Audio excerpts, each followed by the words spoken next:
Bonjour à tous et bienvenue dans cette capsule de présentation de la spécialité Histoire, géographie, géopolitique et sciences politiques.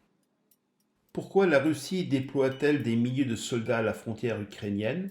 Pourquoi la Grèce, berceau de la démocratie et membre de l'Union européenne, viole-t-elle la liberté de la presse? Pourquoi Recep Tayyip Erdogan, le président turc, a-t-il rouvert l'ancienne basilique Sainte-Sophie d'Istanbul au culte musulman? Après le Brexit, le Royaume-Uni fait-il toujours partie de l'Europe? Comme vous le voyez, cette spécialité se situe au cœur de l'actualité.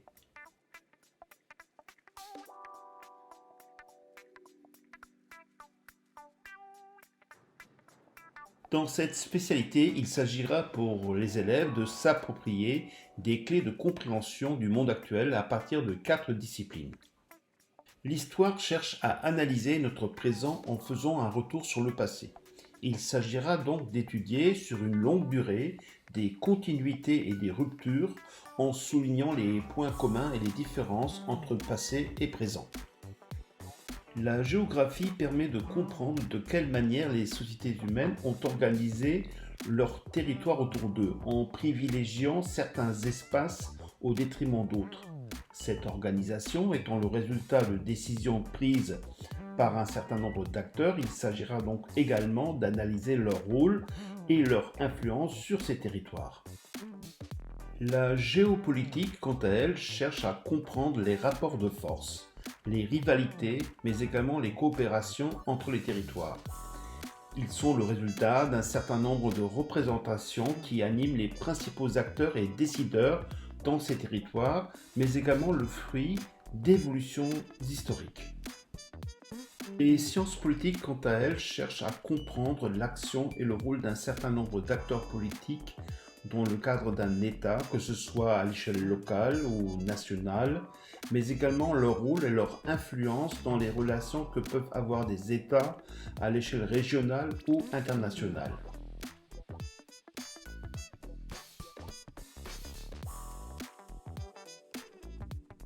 C'est donc à travers ces 4 disciplines que les élèves aborderont en classe de première 5 thèmes d'études à raison de 4 heures par semaine, chaque thème se voyant alloué 24 heures. L'étude des caractéristiques de la démocratie, puis l'étude de la puissance et des puissances internationales, mais également l'étude des divisions politiques du monde en s'interrogeant sur le concept de frontières, tout comme l'étude de l'information et du rôle des médias dans son traitement et sa diffusion, enfin l'étude des relations entre les religions et les États. En classe de terminale, les élèves étudieront 6 thèmes à raison de 6 heures par semaine, soit 26 à 28 heures par thème. Ainsi traiteront-ils l'étude des océans et de l'espace en tant que nouveaux espaces de conquête, l'étude des formes de conflits et des modes de résolution, mais également l'analyse des relations entre histoire, mémoire et justice, tout comme la compréhension des enjeux géopolitiques liés à la protection et à la valorisation du patrimoine, puis une étude de l'environnement pour mieux appréhender les relations entre les sociétés humaines et leur milieu, enfin une étude consacrée aux enjeux de la connaissance.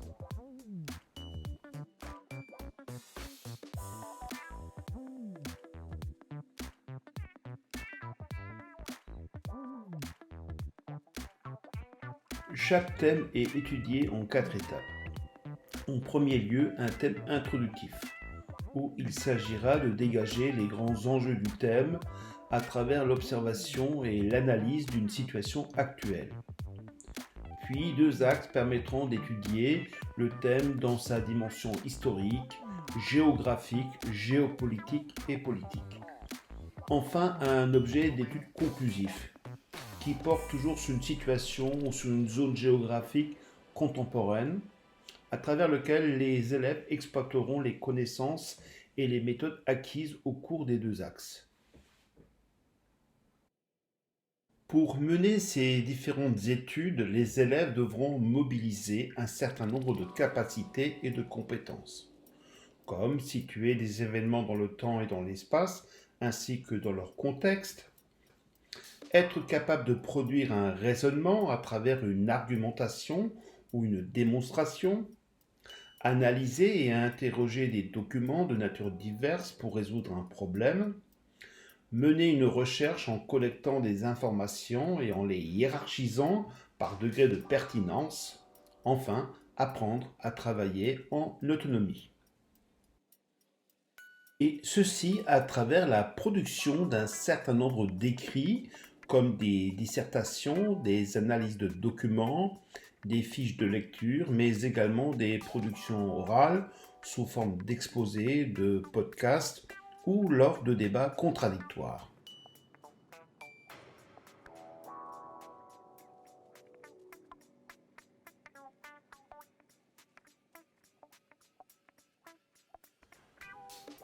En fin de classe de première, la moyenne des 3 trimestres de ceux qui décideront d'abandonner cette spécialité se verra attribuer le coefficient 8 pour le calcul de leur baccalauréat.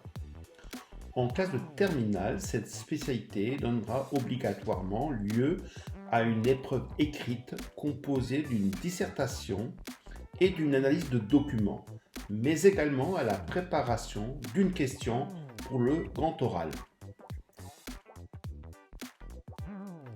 En premier lieu, cette spécialité permettra aux élèves, en passe de devenir des adultes et à se confronter au monde actuel, d'ouvrir leur horizon culturel et à se positionner sans crainte en tant que citoyen conscient, pensant et actif.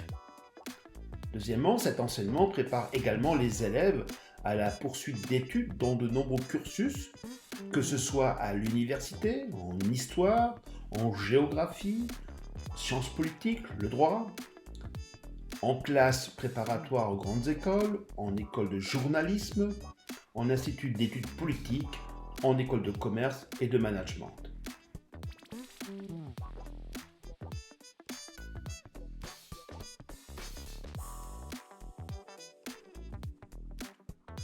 Cette spécialité, par son programme ambitieux autour de questions pointues, va nécessiter de la part des élèves une certaine appétence pour les disciplines et les questions qui y seront traitées.